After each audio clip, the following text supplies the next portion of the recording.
justement, on va pouvoir passer aux faits. Explique-nous, Franck, pourquoi est-ce que c'est l'Allemagne qui est responsable, selon toi, de la Première Guerre mondiale? Eh bien, tout C'est simplement maintenant que parce ça que joue. c'est des Boches. Merci pour votre attention. Là, du coup, on passe à la chronique de Lucas, c'est parfait. On Alors, s'excuse oui, auprès non, de tous nos auditeurs allemands, et spécialement les auditrices allemandes qui nous écoutent de temps en temps. eh bien pas moi. Le mec qui a toujours les boules poussées 110 ans après. Jamais. Alors, Je ne vous c'est que- pardonnerai Depuis jamais 1870, moi, monsieur. 1870. pour l'Alsace. Alors, il est vrai, hein, on en rigole, mais c'est vrai que moi, perso, pour revenir sur la question plus sérieuse, c'est vrai que perso, dans ma famille, je sais pas, dans la vôtre, comment c'est vécu. Je sais que je viens d'une famille dans laquelle l'histoire de la Première Guerre mondiale, presque plus que la Seconde, est très importante dans l'histoire de ma famille. Mon arrière-grand-mère, si elle est ardéchoise, entre guillemets, c'est parce qu'elle a été adoptée par des Ardéchois, parce que sa famille a été tuée sur les routes du nord de la France au début de la guerre. Et D'accord. donc elle est pupille entre guillemets de pas de la nation parce que ses parents sont pas morts au combat, mais elle fait partie des pupilles qui ont été envoyées dans le sud de la France à cause de la Première Guerre mondiale. Donc dans sa tête, surtout qu'en plus après adulte, elle va vivre avec ses enfants la Seconde Guerre mondiale. Dans sa tête, les Boches, c'est pas une notion abstraite, hein. C'est quelque chose de très très clair. C'est-à-dire que l'arrière-grand-mère en question, quand elle entendait parler une langue gutturale dans la rue, que ce soit de l'allemand, du néerlandais ou n'importe quoi, elle prenait sa bassine et elle jetait l'eau par la fenêtre, hein. Donc il y avait du ressentiment. Je sais pas de chez vous comment. Bah, moi, pas Comment trop sur la c'était. première, parce que moi, mes grands-parents, ils n'étaient pas nés sur la première et les arrière-grands-parents, je les ai pas connus. Mais par contre, sur la deuxième, oui, surtout que moi, dans ma famille, j'ai eu certains grands-oncles qui ont résisté et qui se sont fait descendre. Je sais que ma grand-mère, elle avait beaucoup de mal avec l'Allemagne.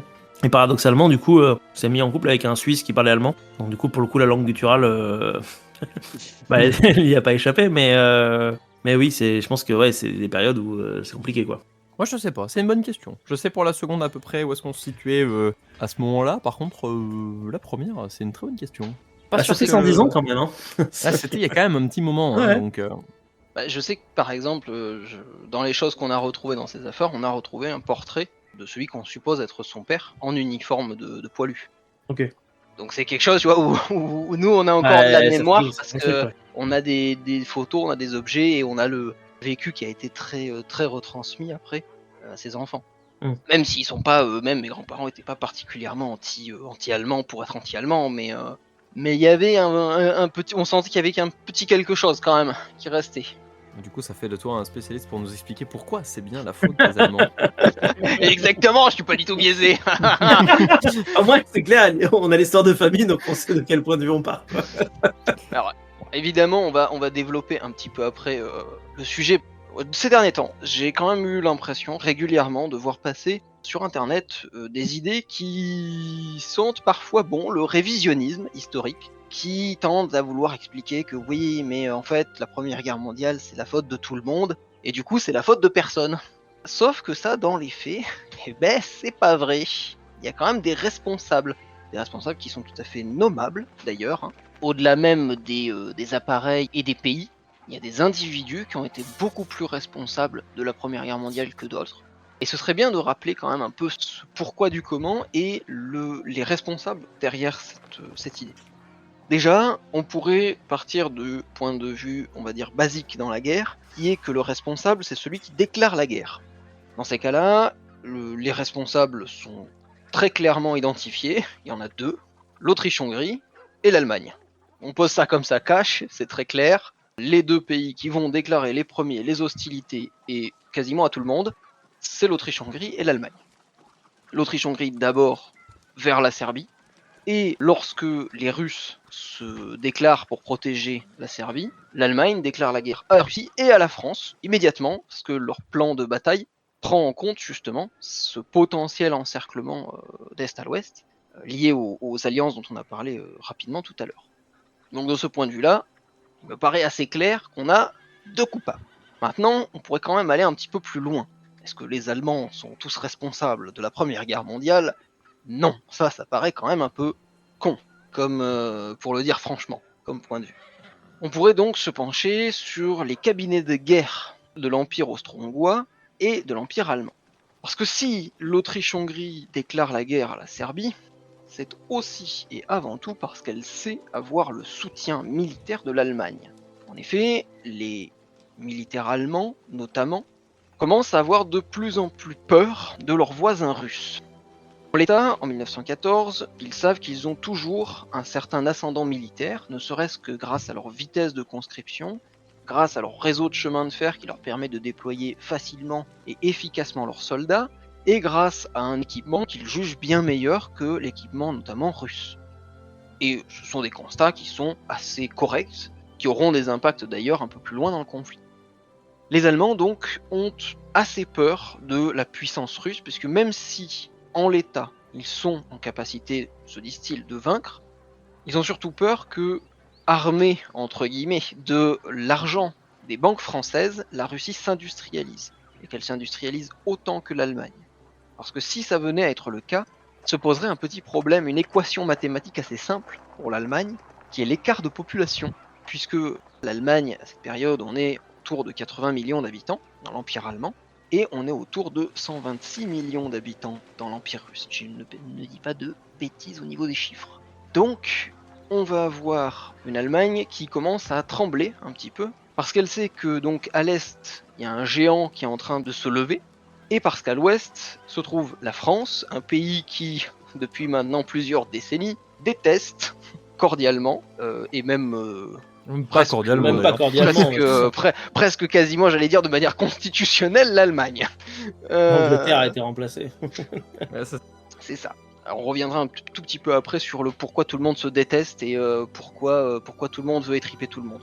Mais dans un premier temps, ça permet d'avoir un premier aperçu. Donc on a une Allemagne qui se sent encerclée d'un côté de la Russie, de l'autre de la France, et qui donc est persuadée qu'il lui faut, en tout cas son état-major est persuadé qu'il lui faut une guerre, plutôt maintenant que plus tard. Parce qu'une guerre plus tard, ce serait une guerre perdue, d'avance. Et que donc le seul moyen de s'assurer potentiellement la sécurité et donc la victoire, c'est de frapper tout de suite. Donc forcément, quand on part de ce point de vue-là, on se retrouve avec des officiers qui sont très très militaristes, très aventuristes dans leur choix.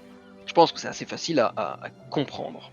Ce sont bien l'Autriche-Hongrie et l'Allemagne qui déclarent la guerre, et à ce titre-là, ils portent une responsabilité. Ensuite, il y a la responsabilité de leur cabinet de guerre, de leur cabinet diplomatique, puisque l'Autriche-Hongrie a vraiment l'intention, on peut le lire assez facilement, de partir en guerre contre la Serbie, et à partir du moment où l'Allemagne lui donne ce qu'on a appelé le chèque en blanc, c'est-à-dire une permission de faire ce que les Autrichiens avaient envie, de toute façon les Allemands les soutiendront, les Autrichiens se sentent pousser des ailes, Et oui, et se lancent dans le conflit. et la patatras.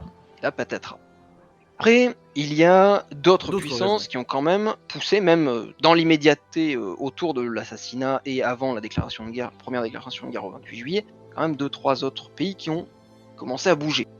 Le premier, c'est la Russie, qui avant la déclaration de guerre officielle, a déjà commencé à mobiliser ses troupes lorsqu'elle se rend compte que l'Autriche-Hongrie est sur le chemin de la guerre. Elle préfère ne pas attendre et par sécurité commence à mobiliser ses soldats. Notamment parce que, comme je l'ai dit précédemment, la Russie a une vitesse de mobilisation liée à des infrastructures assez douteuses, qui est bien plus lente que ses voisins, et qui donc sait qu'il va lui falloir du temps avant de réussir à obtenir l'armée, la grande armée que sa population lui confère. Oui, puis accessoirement parce que le pays est quand même gigantesque, ce qui fait que quand tu dois aller mobiliser des gens qui sont vers Vladivostok, tu les mobilises pas aussi vite que des gens qui sont vers Moscou. C'est sûr. Donc forcément, l'acheminement est un petit peu plus long. Effectivement, le chemin de fer, on l'a dit, c'est quelque chose qui à ce moment-là en Russie. Et alors on le verra peut-être si on fait l'épisode sur 1917, et pas suffisamment développé pour être utile dans le début d'une guerre, mais qu'il est suffisamment pour la suite, notamment, mais on le verra dans des épisodes donc plutôt sur 1918, lorsque on a des révolutionnaires qui veulent se déplacer plus rapidement. Bref, une jolie histoire de balle dans le pied, ça aussi. Donc, la Russie qui se mobilise, mais qui dans le même temps tente diplomatiquement d'empêcher le début du conflit, notamment parce que les Russes, comme les Allemands, ont identifié certaines de leurs faiblesses et savent qu'ils ne sont pas dans la meilleure position de force qui soit. D'autant que contrairement à l'alliance entre l'Autriche-Hongrie et l'Allemagne, l'alliance de la Russie, notamment avec l'Angleterre, est assez douteuse, assez peu fiable. Donc les Russes mobilisent mais tentent de temporiser. Les Français, eux, sont plus ou moins pris de court, c'est le moins qu'on puisse dire, et même s'ils tentent de diplomatiquement arrêter ce qui semble se déclencher au niveau européen, un certain nombre de revanchistes franchouillards français ont bel et bien envie d'aller casser du boche. Donc je pense que là, on a fait déjà le tour des déclarations immédiates liées au conflit, et ça permet d'avoir une petite idée des sentiments, assez grossièrement, assez basiquement, qui traversent les différents pays. Donc on a quand même clairement, ça c'est quelque chose sur lequel j'insiste, parce que encore une fois je l'ai entendu contredit sans le moindre élément concret au préalable, ce sont bel et bien l'Autriche-Hongrie et l'Allemagne qui déclenchent officiellement la Première Guerre mondiale. Que ce soit en donnant pour l'Allemagne le chèque en blanc à l'Autriche-Hongrie qui lui permet de faire n'importe quoi, ou directement en signant les déclarations de guerre. D'autant que ce qui est assez intéressant, c'est que avant la déclaration de guerre, ils font un casus belli. Ce casus belli, on en a parlé tout à l'heure dans le quiz. C'est l'assassinat de l'héritier présomptif de l'Empire austro-hongrois, François Ferdinand. Suite à cet assassinat, il va y avoir une enquête lancée immédiatement par l'Empire austro-hongrois qui met en avant la culpabilité d'une organisation appelée la Main Noire, une organisation nationaliste serbe qui souhaite le rattachement des territoires majoritairement peuplés de Slaves appartenant à l'Empire austro-hongrois à la nation serbe.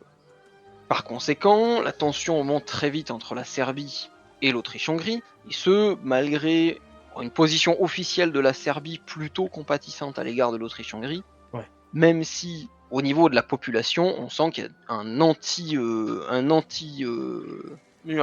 français, ça doit être assez compliqué. Austricianisme, un anti-austricianisme assez évident. Les journaux, notamment en Serbie, ont l'avantage, entre guillemets, de bénéficier d'une constitution assez libérale qui leur permet de dire ce qu'ils veulent. Et il s'avère que beaucoup d'entre eux sont nationalistes. Par conséquent, ils sont tous plutôt très très heureux de l'assassinat. Et il y a plusieurs festivités qui ont lieu à Prague pour fêter l'assassinat en question. Donc malgré les positions officielles du gouvernement serbe, qui en plus ne tensent pas trop les journaux à ce moment-là, puisqu'on est en pleine période d'élection en Serbie, forcément ça aide pas à calmer le jeu. Les Austro-Hongrois se décident, après avoir donc discuté longuement avec les Allemands, à donner à la Serbie un ultimatum avec une liste de 10 points qui a été savamment travaillée par les diplomates autrichiens et allemands afin qu'elle soit inacceptable par les Serbes. L'idée est simple, on donne un ultimatum à la Serbie refuse, c'est donc de sa faute, on peut l'envahir sans avoir de problème moral. Si vous voulez, on peut lire la liste des points, c'est pas forcément, je sais pas comment vous le sentez. Vas-y.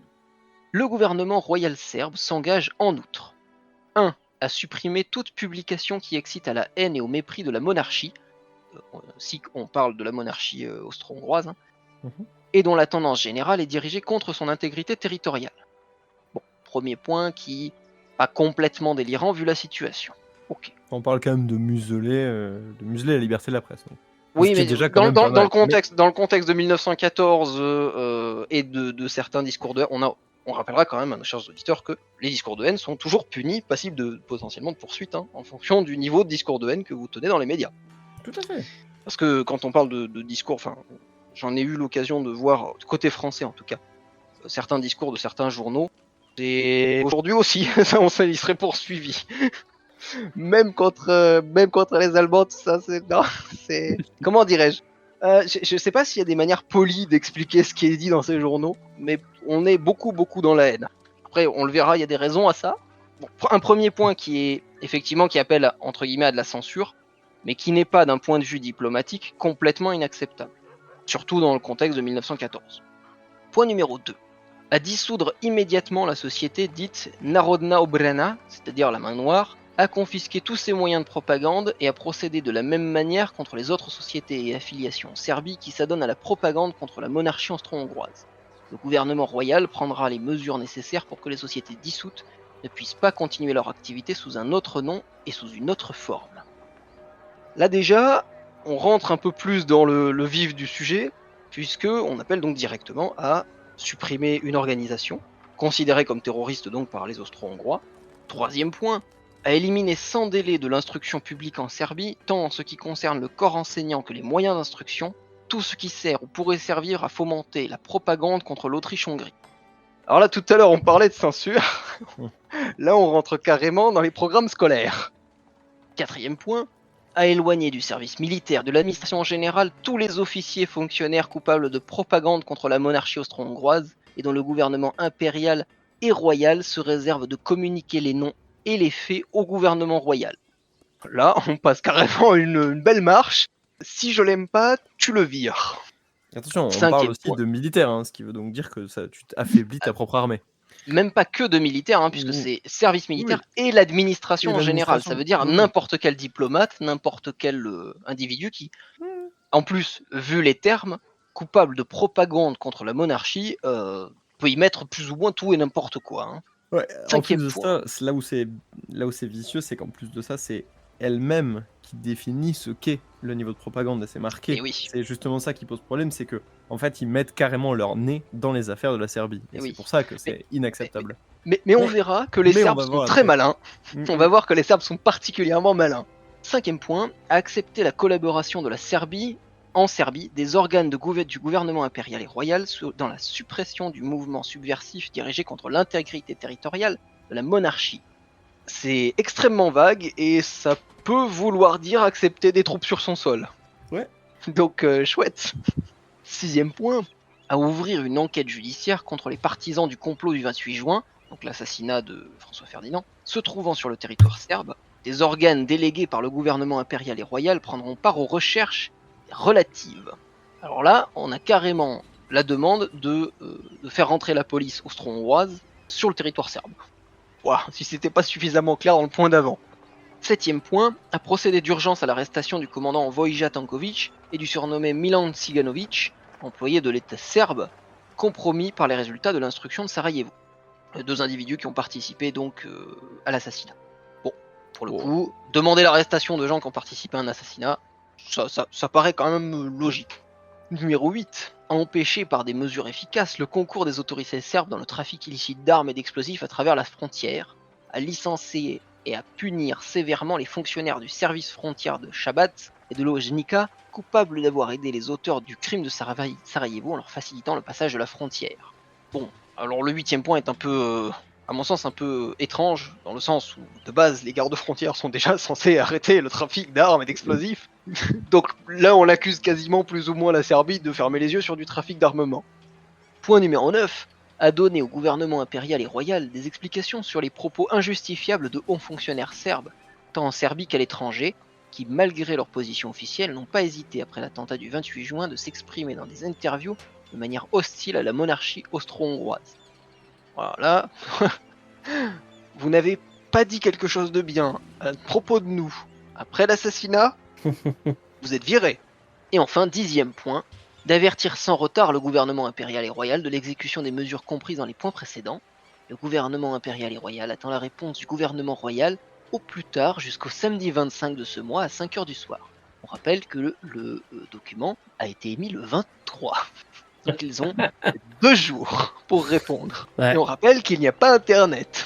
Ça veut dire que les diplomates serbes vont devoir se démerder tout seuls sans le soutien des diplomates français, britanniques et quasiment pas russes. Ils auront quelques garanties de la Russie et pas des masses de plus. Bon, 10 points qui, comme vous l'avez vu, vont du relativement acceptable au carrément inacceptable, voire à l'abandon quasi total de la souveraineté. Si c'était vous, très chers auditeurs et très chers collaborateurs, est-ce que vous accepteriez ces termes ? Dites dans les commentaires. Vraie question, est-ce que vous, là, vous accepteriez ces termes ? Il me semble tout à fait raisonnable, enfin, où est le problème ? Il manque un s'il vous plaît à la fin, je pense. C'est ça, ouais. Ça s'appelle le respect. Donc, du coup, on n'avait pas répondu, oui ou non. On a là, peur. Sinon, demain, je vous envahis. Sinon, il y a les chiens ardéchois demain devant chez vous. On n'a pas le choix de dire non, quoi, en fait. C'est ça où on est. Soit on devient sous tutelle, quoi. C'est ça, ouais. C'est une mise sous tutelle, quoi, au final. Eh ben, vous serez peut-être surpris d'apprendre que la grosse majorité de la réponse serbe, c'est oui. Ah ouais ?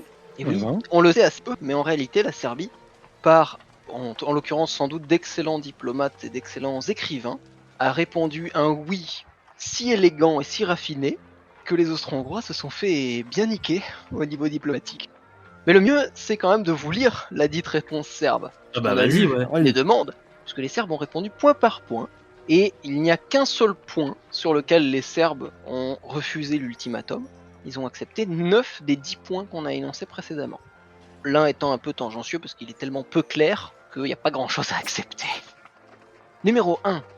À introduire dès la première convocation régulière de la Skupština, alors oula, voilà, une disposition dans la loi de la presse par laquelle sera punie de la manière la plus sévère la provocation à la haine et au mépris de la monarchie austro-hongroise, ainsi que toutes les publications dont la tendance générale sera dirigée contre l'intégrité territoriale de l'Autriche-Hongrie.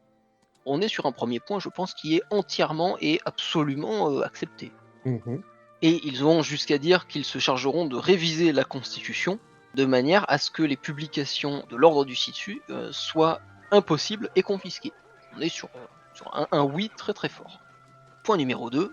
Le gouvernement ne possède aucune preuve, et la note du gouvernement impérial et royal ne lui en fournit non plus aucune, que la société de la main noire et les autres sociétés similaires aient commis jusqu'à ce jour quelque acte criminel de ce genre, par leur fait d'un de leurs membres. Néanmoins, le gouvernement royal acceptera la demande du gouvernement impérial et dissoudra la société de la main noire et toute société qui agira contre l'Autriche-Hongrie.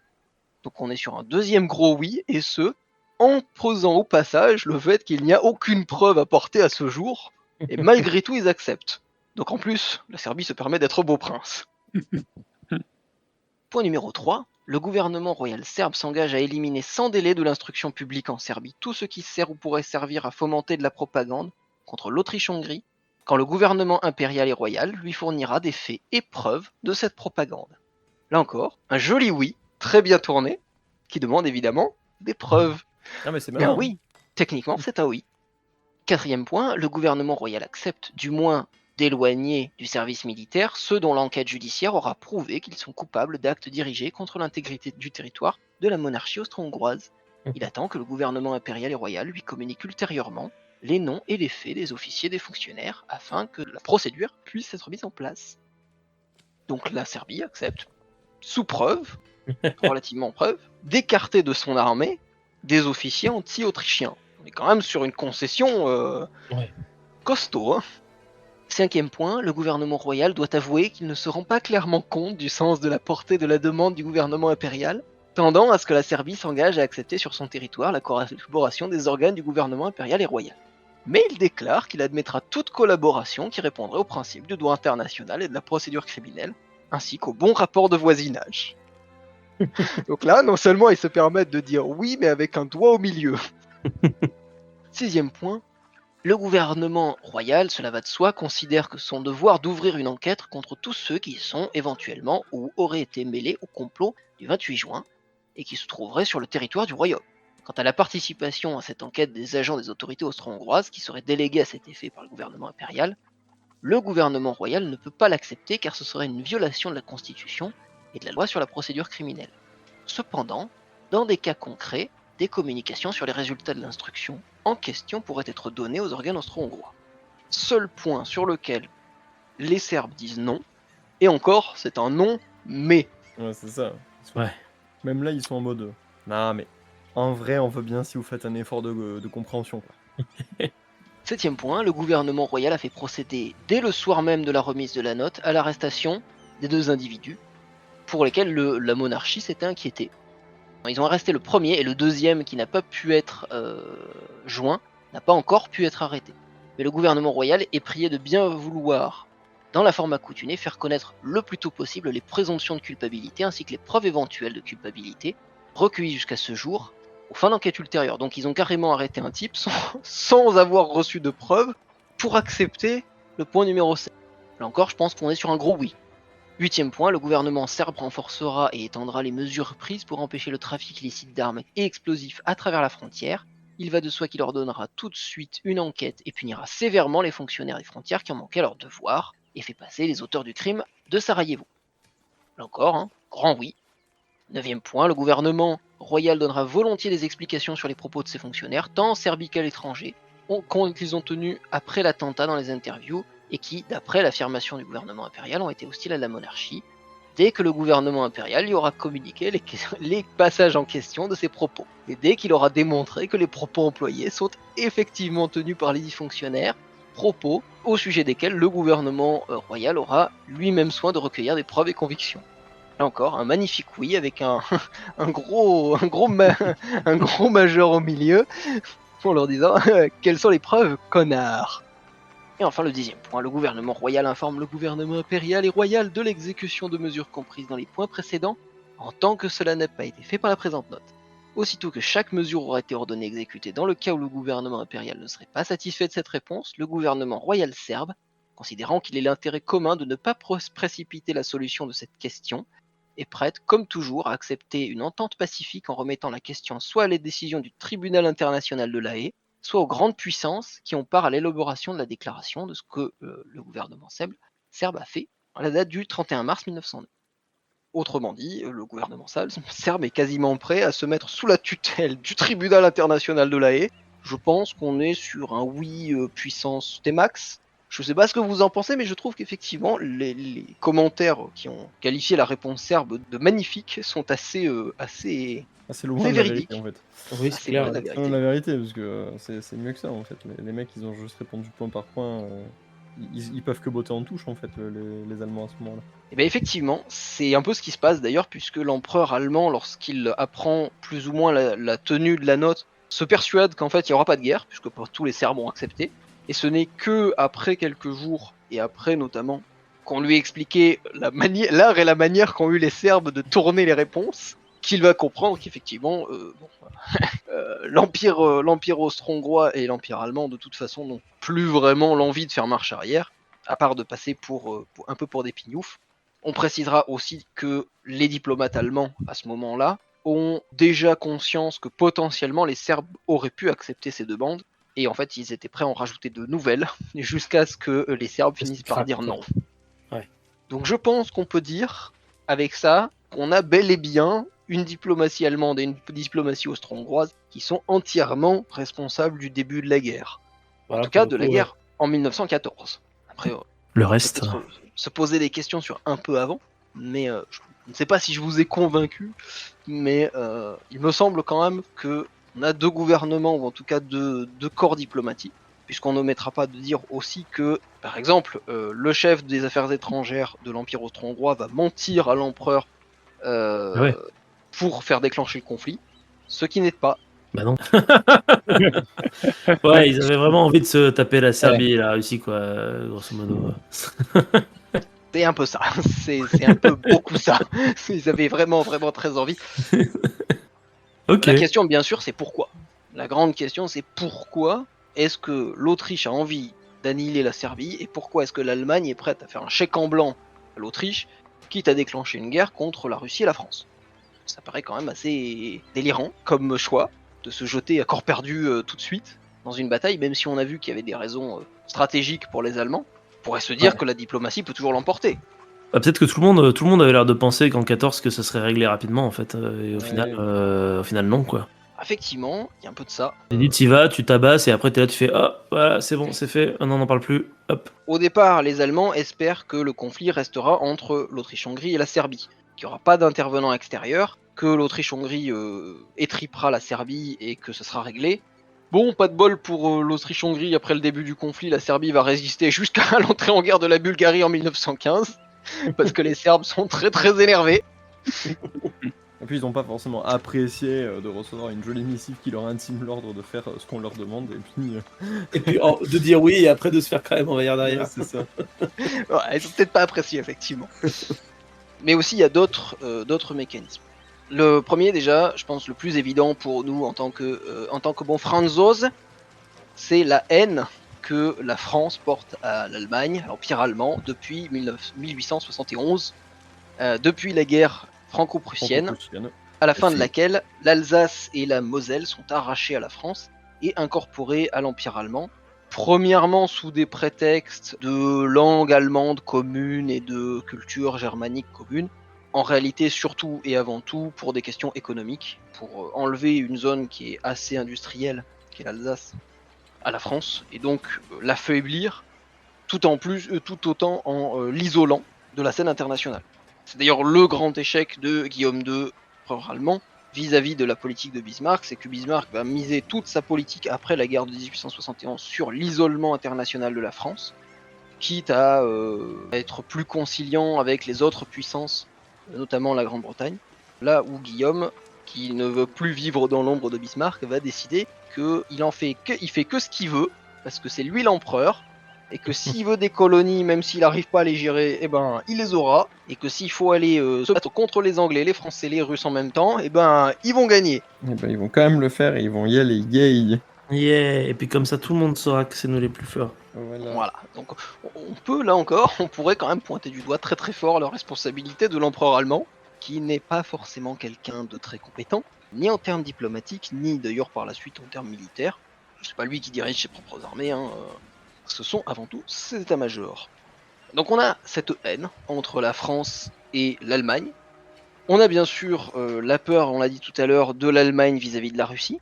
On a l'opposition et même... Alors on n'est pas sur de la haine, on est plus sur de l'adversité au départ, entre la Russie et l'Autriche-Hongrie pour le contrôle des Balkans, puisque les Balkans, donc toute la région qui descend en dessous de la Hongrie et de la Croatie, qui descend jusque à la Grèce, est le théâtre d'affrontements diplomatiques entre les Russes et les Austro-Hongrois, notamment alors que l'Empire ottoman, qui était la puissance qui contrôlait cette région, s'affaiblit petit à petit, avant de succomber justement à la fin de la Première Guerre mondiale.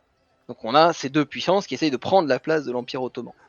Dans ce processus, d'ailleurs, il y a des renversements réguliers d'alliances, puisque dans les années 1880-1890, les Bulgares sont plutôt alliés à la Russie, alors que la Serbie est plutôt alliée à l'Empire austro-hongrois. Mais ce sont des renversements d'alliances, des coups d'État, des révolutions, des oppositions diplomatiques diverses et variées qui petit à petit vont changer ces rapports de force et ces alliances, avec la Serbie qui va se rapprocher d'un côté de la Russie, et la Bulgarie qui va choisir au démarrage une certaine neutralité. Une neutralité d'ailleurs qui durera pas très longtemps, puisqu'on a aussi, et c'est ça un truc dont on parle très peu, avant le déclenchement de la Première Guerre mondiale, on a le préambule qu'on appelle les deux guerres des Balkans, en 1913. Deux guerres qui vont donc redessiner la carte des États dans la région, que ce soit la Serbie, la Bulgarie, la Grèce, l'Empire ottoman et aussi la Roumanie. Les pays chrétiens des Balkans se battant d'abord contre l'Empire ottoman, avant de se battre entre eux et avec l'Empire ottoman, en tant qu'alliés et ennemis en même temps, en fonction de qui change d'alliance. Et la grande perdante de tout ça étant la Bulgarie.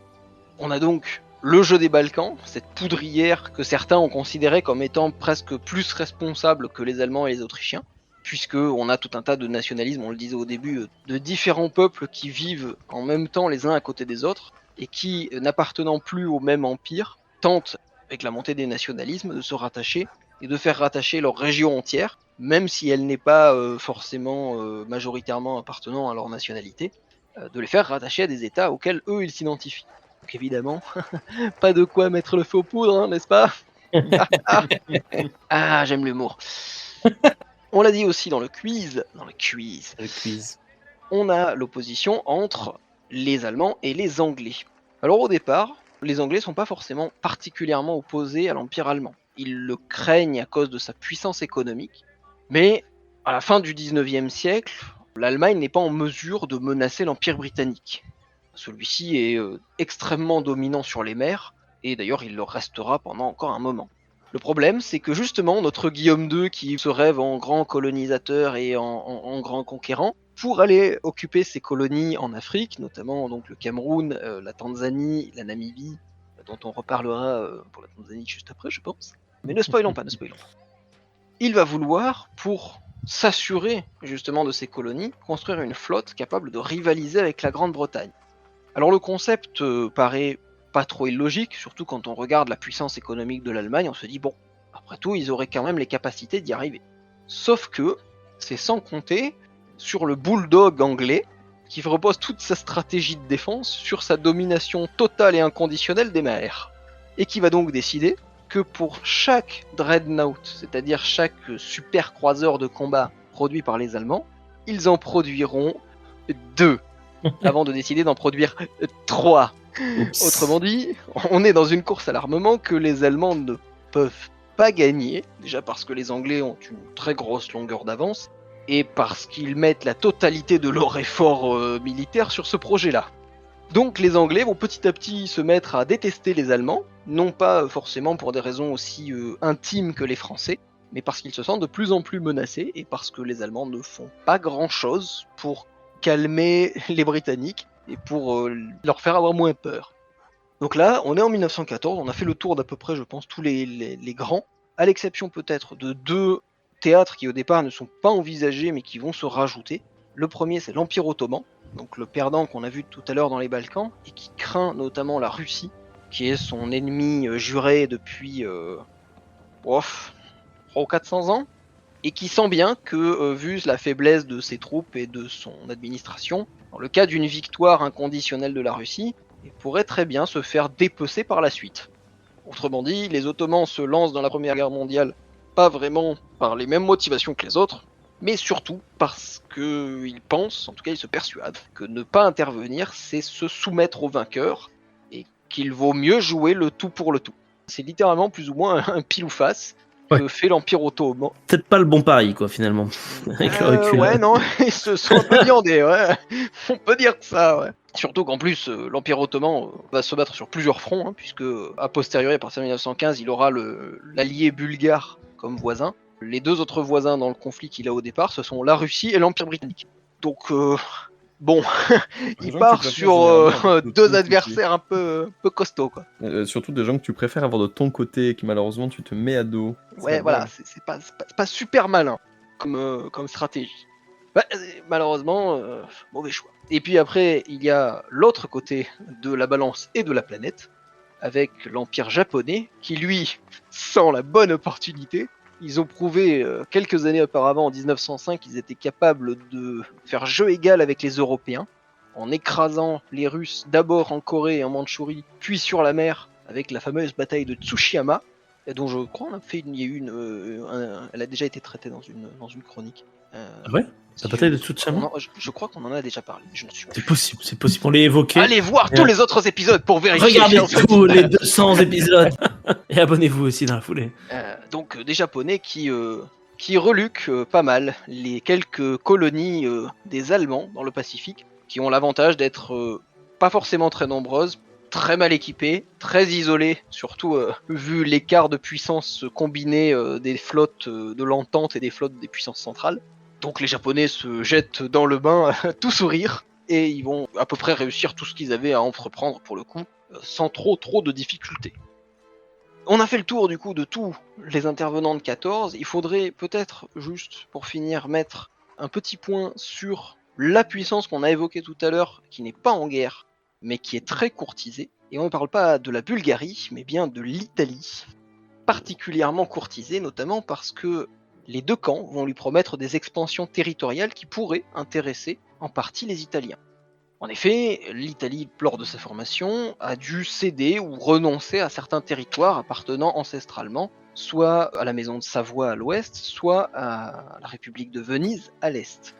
Les Allemands proposent donc aux Italiens ce qui correspondrait aujourd'hui aux 2 départements de Savoie et de Haute-Savoie, ainsi que l'ancien comté de Nice, aujourd'hui situé, si je ne me trompe pas, dans les Alpes-Maritimes, je ne veux pas dire une connerie, je vais me faire attriper par Eric Ciotti. Donc le comté de Nice, mais aussi potentiellement la Corse. Pareil, on est toujours dans le vieil irrédentisme de « ils parlent une langue proche de la nôtre, donc ils appartiennent à notre nation », mais aussi des colonies, notamment la Tunisie, que la France a pris sous protectorat, mais que l'Italie voulait beaucoup, et qui du coup ils sont un peu fâchés de ne pas l'avoir. Ce que les Allemands n'ont pas forcément anticipé, c'est plusieurs choses. Déjà que l'opinion italienne est très partagée entre l'Allemagne et la France, et ensuite que les territoires en question sont certes intéressants, mais dès 1914, sont très peu italophones. La Savoie, Nice ont vu une bonne partie de la population qui parlait italien soit se mettre à parler français, soit partir. Si ça vous intéresse, vous regarderez l'histoire de Nice notamment, il y a eu malheureusement plusieurs émeutes et plusieurs massacres, enfin, surtout des Français vers les Italiens, parce que malheureusement, voilà, les nationalistes français sont pas mieux que les nationalistes italiens, et le fait de ne pas parler français est très mal vu. Parlez français, Et, on entend. Donc on a évidemment des territoires qui vont du coup être beaucoup moins attrayants pour l'Italie, alors que de l'autre côté, pour le coup, la France et le Royaume-Uni vont proposer à l'Italie le Trentin, dans les Alpes, dont une bonne partie de la population parle italien, l'Istrie et une bonne partie de la Dalmatie, tout en acceptant de redessiner les cartes de la colonie italienne de Libye à la faveur de l'Italie. Ils garantissent également, mais ceci n'aboutira pas à grand-chose, des zones d'intérêt dans les territoires de la Turquie actuelle, sur la carcasse de l'Empire ottoman. Des choses qui intéresseront beaucoup plus les Italiens, puisque les territoires en question sont beaucoup plus peuplés d'Italophones, même si ceux-ci ne sont pas forcément tous des nationalistes italiens, contrairement à ce qu'on pourrait s'imaginer. Là encore, je vous invite à aller regarder du documentaire, il y a pas mal de choses qui sortent régulièrement, y compris sur l'histoire de ces régions oubliées. On va donc avoir une Italie qui, finalement, se situe presque dans la meilleure position à ce moment-là. On verra plus tard, si on fait d'autres épisodes, que finalement, ils sont pas si près que ça. Mais à ce moment-là, l'Italie est évidemment la grande puissance courtisée, puisqu'elle a la capacité de rejoindre les deux camps. Et on verra en 1915 lequel elle choisit. Le cliffhanger. C'est ça, quel suspense. Tintin. Voilà, donc là on a fait quand même le tour de la plupart des raisons principales. Après, on pourrait rentrer en plein d'autres détails. Bah, de toute façon, comme on le disait, c'est toujours très complexe des raisons, et il y en a des tas, mais tu nous as quand même convaincus, je trouve. Et ça, c'est Convaincu de beau. quoi? Que c'est la faute des Boches. C'est la faute des Allemands. Je le savais dit. On était déjà convaincus, c'est juste la preuve qui a apporté là. Maintenant, je vais pouvoir défendre ça devant tout le monde. C'est encore une fois, c'est contre Bosch. Sortir dans la rue, monter sur un carton. Être là, ouais, dehors les C'est la faute Bosch. des Allemands. Le mec qui devient taré, tu sais. Mais comment ça, je comprends pas. Le revanchisme français, pas du tout aussi, quand même un peu responsable de la montée des tensions à défaut du déclenchement de la guerre. Tu nous as fait un panel incroyable, là. Félicitations. On est l'impression qu'on a vu tous les détails de A jusqu'à Z. Donc merci beaucoup, Franck. Enfin, je suppose que t'as fini. En fait, j'en sais rien. mais Oui, désolé, j'imagine, j'étais c'était pas très sûr. très long. Je suis désolé, c'était. Mais ça faisait je considère le twist comme étant la fin. Non, mais du coup, Oui, je bien sais sûr. pas, j'avais raison. Il y avait C'était beaucoup le trop de choses. à préambule, dire. là non Bah, c'est le préambule, il y a des tas de trucs à dire encore, comme tu l'as dit. T'as survolé complètement des tas et des tas de choses, parce que rentrer en profondeur, ça demanderait de faire une thèse sur l'entrée en guerre de la Première Guerre mondiale. Donc franchement, chapeau bas à toi. Bravo, exactement, bravo. Je pense qu'on pourrait applaudir le monsieur. Bien sûr. Voilà. Bien sûr. C'est bon, ça va. Applaudissons. Vous en faites trop, très vous en bordélique. faites trop. C'était beaucoup trop bordélique. Comme d'habitude. Et Si ce petit instant passé en notre compagnie vous a plu et que vous avez envie d'en passer d'autres avec nous, eh bien n'hésitez pas à vous abonner, mettre un petit pouce bleu, partager la vidéo ou encore nous suivre sur les réseaux sociaux. Sachez que vous pouvez aussi écouter cet épisode dans son entièreté et pour cela vous n'avez qu'à vous rendre dans la description de la vidéo. Je vous dis à très bientôt pour à nouveau écouter un petit peu de tout et surtout un petit peu de rien.